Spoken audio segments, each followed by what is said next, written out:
Hello, everyone. I'm very excited today to be chatting to Saulan. Saulan is an integrative life coach.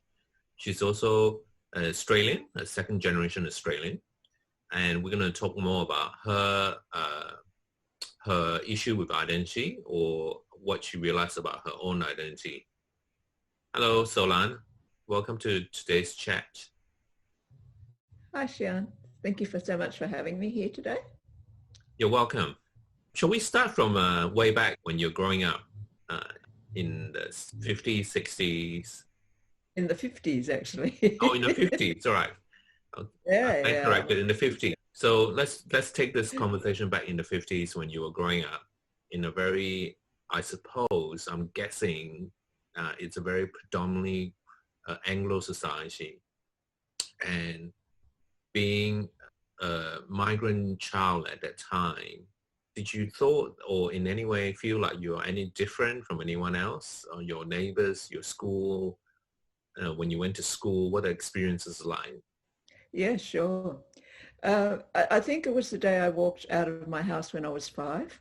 I think I had a very good childhood in the sense before I was 5, where I was very happy. I kind of danced for my dad. I was always happy, laughing.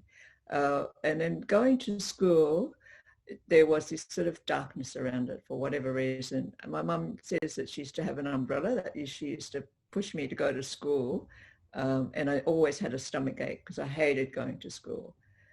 And one of the reasons, I guess, why I hated school so much was because I just knew the life that I had at home just didn't seem to be the same as everybody else's in my class.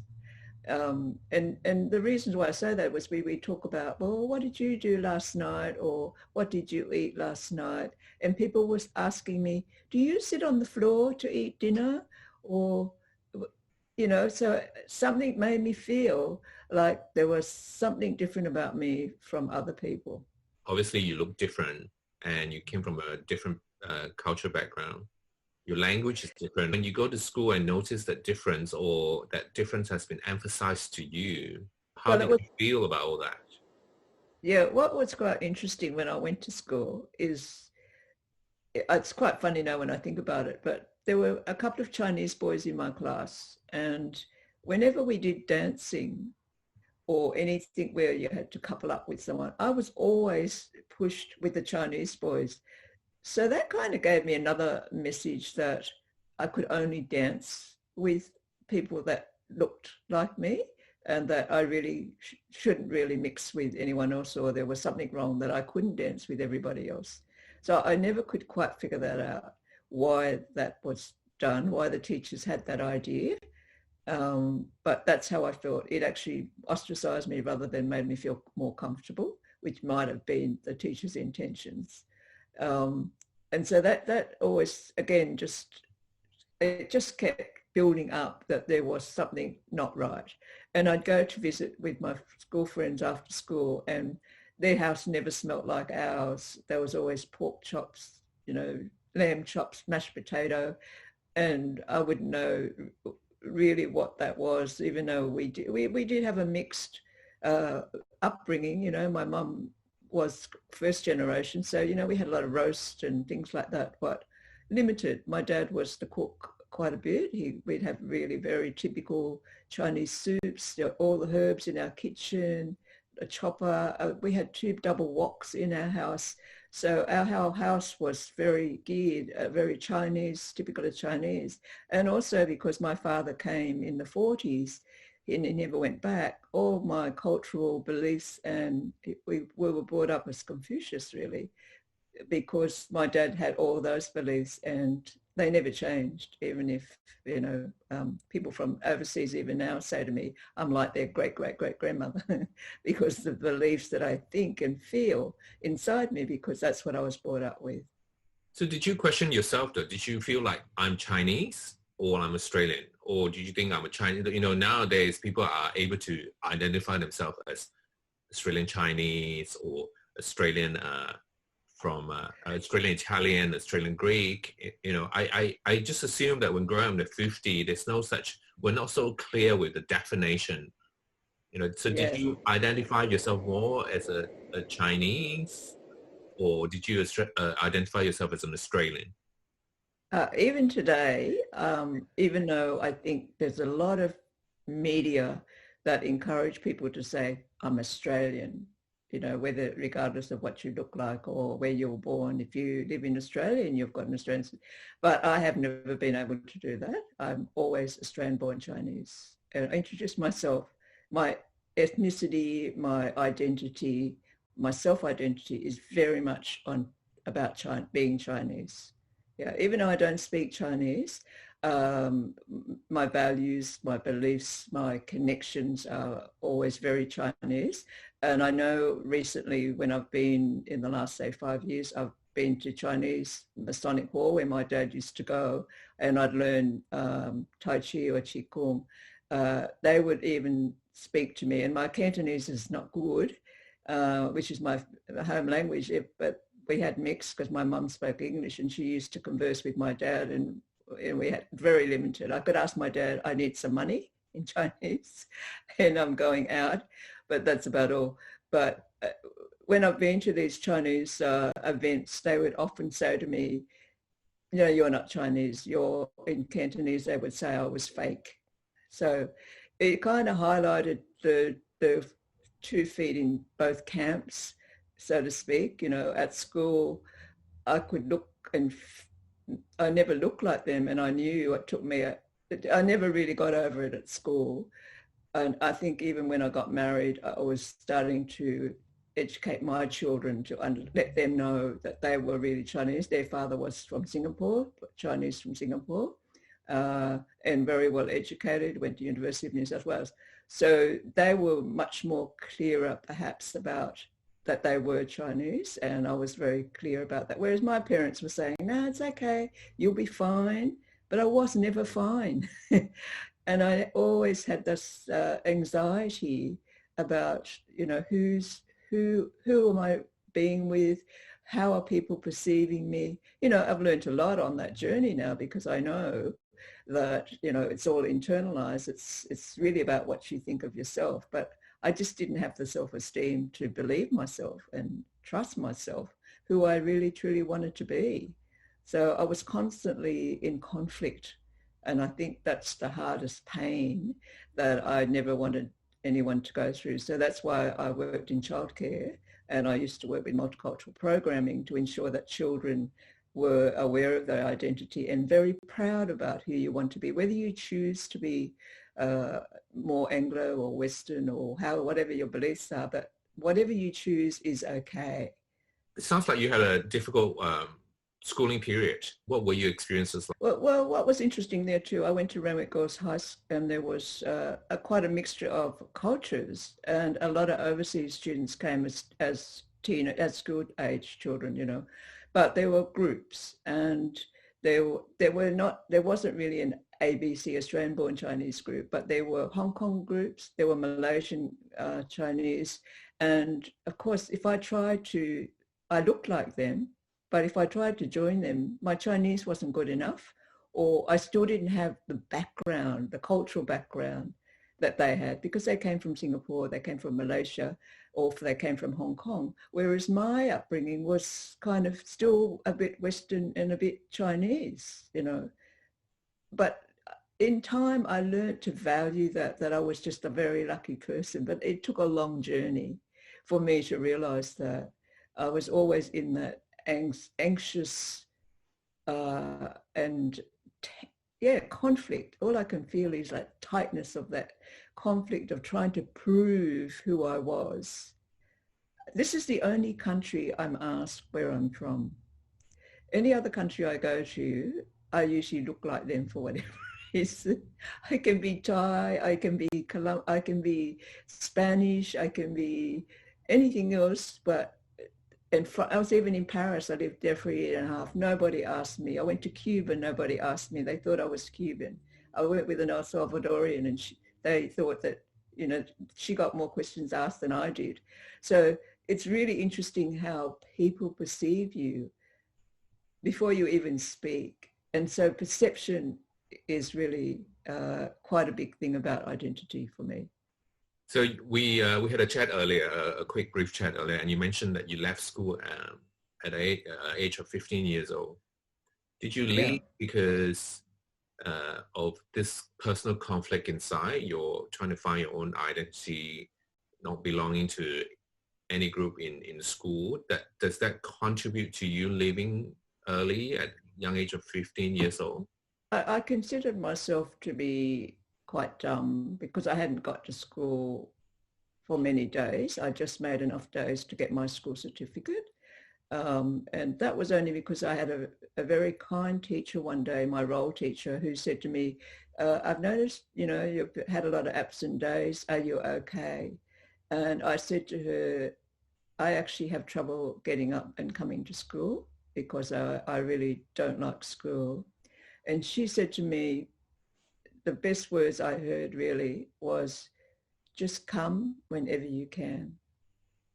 And I think I went every day after that, but I still just made enough days for my school certificate. And I'm very grateful that she told me that because I would not have a school certificate or education. But after I realized that I actually became a mature age and did my Bachelor of Arts when I had my children. So that was only again because I thought everybody else had a degree. um, and so, I always lived in this headspace of I'm not very smart. I'm a slow learner. I can't do things and learn things very quickly. And there's probably a bit of that. I might even be dyslexia, I don't know. But at the same time, I've got this kind of thing about education, that education is really important. It doesn't really matter about being perfect. It's about giving yourself opportunities and taking them up. And that's probably where my long time learning comes from, that I'm very keen to learn no matter how slow it is, and encourage people to take action and do things that they want to do, and do your best. That's all you can do. Did you experience bullying at school for being different or looking different? It didn't seem like it was the focus because it's like you're almost looking at a camera inside yourself, and you because people are asking me more questions, like, where are you from at the minute? I don't mind people asking that, because I ask people that because I'm curious. But there's curiosity, and then there's also, well, where are you from, in a different tone, can be quite different. But where are you from and who are you are big questions for me at that time. They are no longer like that at all. I'm quite a different person. But they made a difference about what are people seeing? How are they seeing me? What am I projecting? I guess that was always the constant asking myself. It wasn't like I went around and went, but I'm Chinese. It's only now when the Chinese said to me, you're fake, I would answer them really quite strongly. Yes, I am. I am Chinese. My father never spoke English, and I would be very, very definite about that. Um, it wasn't like I was going, oh, who am I? I mean, the biggest wake-up call was when I did, as an adult, I went to Africa after spending so much time of my life wanting to be white. And I didn't realize I never could be until, almost when I left school. I think, really, I'm never going to do that. I'm never going to be able to do that. Was I went to Africa, and when I arrived there, they considered that I was white. Can you imagine? I was just like, no, I'm not. I am definitely not. I mean, I'd worked hard all those 18 years, I was about 35 then when I went to Africa. I've spent a lot of time of my life trying to prove I'm not white. I don't need to be white. It's not a necessary thing in my life. And who cares anyway? That's basically where I got to, was who cares? As long as I know who I am, then it's okay. But it's a hard spot to get to. It's not an easy trip. No, it's not an easy trip. A lot of people don't actually embark on a self-questioning, I call it. They don't ask themselves a really hard question about identity, their purpose, their value, or why are they doing certain things sometimes. People just assume that life is just this, so they just carry on without stopping and questioning. So it's a hard thing trying to figure out who you are, what your values are, and the reflection of you, especially, growing up with few models that look the same as you, I suppose. You Yeah. know, in the environment, I mean, the environment that's kind of not, you know, when you don't have a lot of good role models to begin with, or because of circumstances. Yeah, and So it's back to the medical thing. I just wanted to touch on this is when I was at school, I was in so much pain as well, with the conflict. And it's only recently, that I've actually found evidence. I think there's not a lot of research done on about self-identity, and occasionally I find one. And just recently I did read about a psychologist, Matthew Liverstein, who said that that social pain was just as bad as food, as a necessary part of your being, than food, as food and shelter. Now, I found that pretty profound to think, because that is what it did to me, like it was quite devastating to think that you could not be yourself. You never had opportunities because people wanted to label you, or they had, even if they didn't say it directly, there was something about that. And as a very feely person and intuitive, I guess there is that knowing that someone is not accepting you as you. And that's why I like to acknowledge people as well, of who they are and who they choose to be. That's really important, because yes, it's not saying because I'm Chinese, I have to be very Chinese or whatever. It's what you choose to be. yes, really important message. Yeah. So moving on. So after school, what happened? Did you get a boyfriend, get married, had a career? What? Yeah, I went nursing for a while. I actually gave up nursing because I was so in love. And so I did 6 months nursing, which, it would have been good, but I didn't. And I loved motherhood. So I have 3 children from a marriage. After 20 years, he left me. So um, when I was a mother, I had a role. So it took the focus of having to know who I really was, because I had a role. I knew who I was. I loved motherhood, and so I had things to do. But then when my ex-husband left me, then I had to develop who was still standing there. Not only was there, no, I was no longer a wife. I was then a mother, but I had to be an independent person. I had to know how to find strength, to find how I was going to survive, because I was well taken care of, so to speak. And so then I had to almost grow a right arm to actually function, because I was really functioning as a couple and a mother. So I had to really stand still for a while, but that was very, very hard. That was another struggle, I feel, going out of a role into still digging deep to find who you really are. It's a challenge. It's a challenge. And there's not education system or any there's no formal ways, or education doesn't really do it. You can talk about it, but it's the internalization that's most important, about how you're perceiving things and what you're doing with that information. Because people say, oh, but you're fine the way you are. We like you the way you are. We don't care what language you speak or how you look.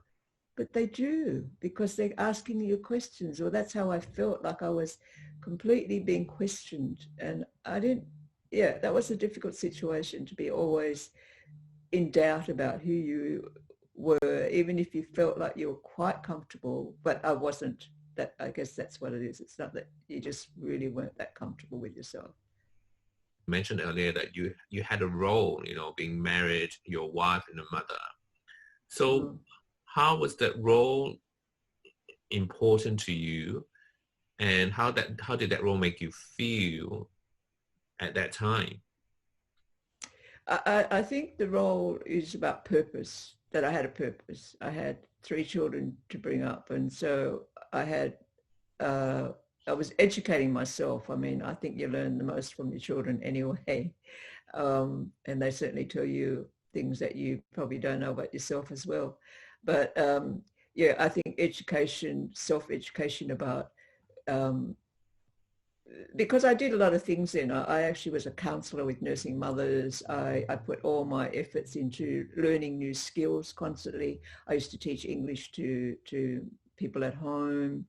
And so there was that aspect of always helping people to move on and find their potential, what they could do, because I really didn't want people to suffer the way I did, to find themselves. It's about acknowledging each other for who they are and what they believe is important. So yeah, when I got married, most people always had a deposit on a house, which we didn't.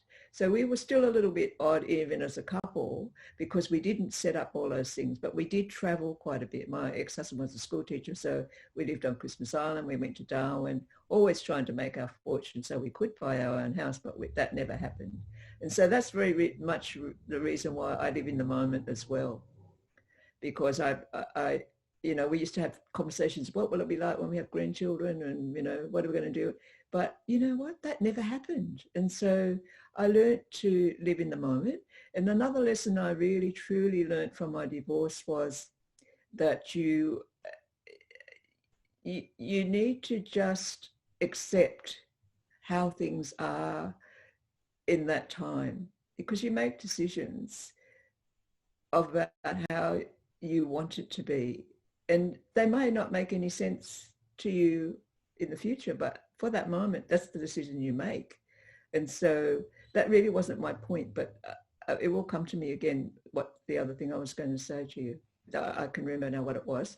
It's about when I divorced, it was like I had to, it's like when a crisis happens, that's when you look inside yourself. Many people will say it was when I had that accident or when someone died or something. And I realized that I didn't have to wait for disaster to happen before I started looking deeper. So that's what really generated me to look deeper into myself without having a disaster to have to remind me, hey, you better stop and think. I now, even up to today, everything that ever happens to me, I always believe it happens for a reason and I need to get onto it. And that's why I usually take action and be there in the moment, because I don't want to wait till some disaster happens. I don't want to wait till I'm half dead, or I don't want to wait till, it's about now. It's about doing something for yourself to have a better life and to be your best version of yourself. I don't need to wait till my husband leaves me or till I found out I've got a disease and I better start changing my diet. It's about doing things, not even planning ahead, because you don't know what's ahead. It's just about being fully present in your life as it is, whatever that is. And if you're not happy with it, do something about it rather than sit and accept, oh, I can't do anything. I talk in my video too how people identify too much in a particular role and they get lost. When people are lost, there's confusion, there's anxiety happen. It's like the crisis we're in now, the pandemic we're all living now. A lot of people are facing a lot of loss and grief because they've lost their job. A lot of people identify themselves to a job because like for example, they would always introduce themselves that I'm a doctor. They introduce what they do first as a career, as a profession.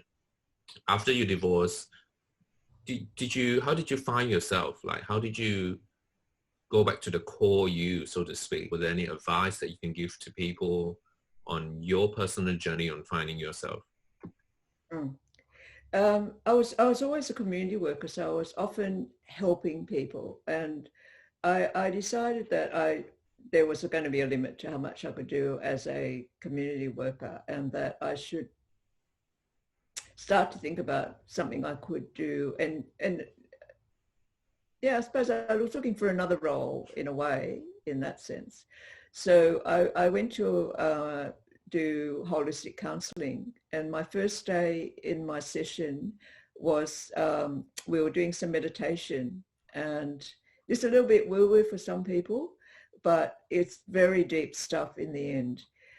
We did a meditation, and I went into that creative space and to that sacred space, and I saw Native American Indians all around the room.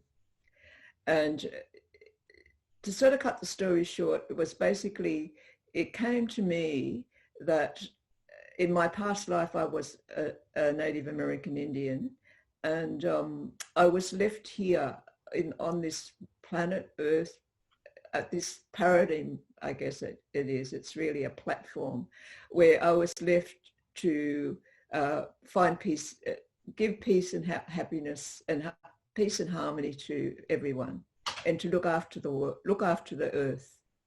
They are the two main things that are really my purpose now from my incident. And there's a big story behind that. But basically, it was an awakening of how inside of us there is something that is very precious, but we are so covered up with, to me, it's like an onion. So when I did this course, I was then told and recommended, highly recommended, that I should change my course line and I should do shamanic and soul care healing. And with that, it required me to unpeel lots of layers of beliefs and values and hardships that I have encompassed myself with, almost like it's like a stone that needs to be opened up, a flower that needs to be opened up to get to the core of you, so that you can know truly who you are and what your purpose is.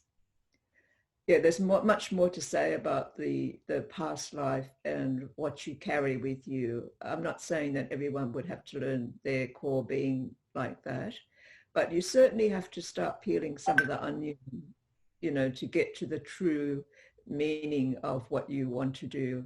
But I found that already peace and harmony was pretty much what a community worker for me was doing. I was into social justice and human rights.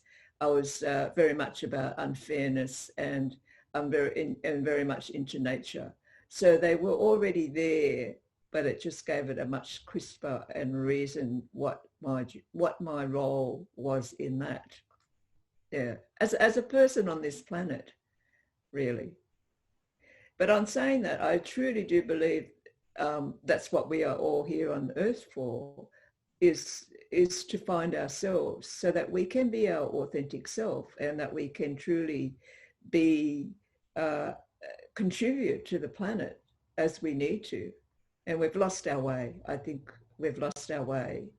But the pandemic, as you say, has been a very eye-opener, and it's a good opportunity. I see it as a positive in that sense. It's an opportunity for us to reset ourselves, to have much more meaning to our life than we have had, because it's been too busy. We are distracted by shiny objects or other things that may think are going to bring us happiness, but they don't really bring happiness at all. Any last advice for people that are lost and finding their own identity for whatever reason, or going through anxiety because they don't know who they are? What would you tell the people out there? One of the first things I learned when I divorced was I cried for at least a year. I had hay fever. I was always teary, and I would just say, oh, it's okay, I've just got hay fever. So I could be still crying there if I hadn't allowed myself to be vulnerable. To be vulnerable meant to me that I needed to step up, no matter who I was and how I was feeling at that time. I just needed to get off the bed and stop crying and do something. So the first thing is to be vulnerable, but the second would be to take action, whether that is getting off your bed and stop crying. It's not that I'm saying crying is not good for you. I strongly believe that you should allow yourself. But it was to give myself permission that I was worth it. It was either live or die. It was at that kind of point where you say to yourself, are you going to choose this life where you're going to be dead, or are you going to be alive and do something about it? So that was the steps of be vulnerable. I know people are very nervous about because you have to ask yourself, what is your fear? What is it that you're really fearful of, is actually being alone, because you really had to face that, being alone. But, I realized that we come into the world alone, we die alone. So it's not, and it's our perspective of how we see death anyway at the same time. Yeah, my big focus now is to be able to help and support people, facilitate people to reach their potential. And main thing is to get out of your own way. And that's not easy. You need a little prompting sometimes to do that. And I do still get in my own way sometimes. So you have to learn the skill of being able to step aside, not listen to your inner critic by, you know, giving it a little flick and saying, off you go, no need for you today, and just to keep moving. So my passion really is to support people to be as authentic as they choose to be, and also to provide skills and knowledge and information and opportunities for forums to discuss about focus, resilience and change, because they're really the three things for me that are most important. And the resilience program that I use is 5 pillars of resilience, which is self-awareness, mindfulness, purpose, know your purpose, and connections and self-care.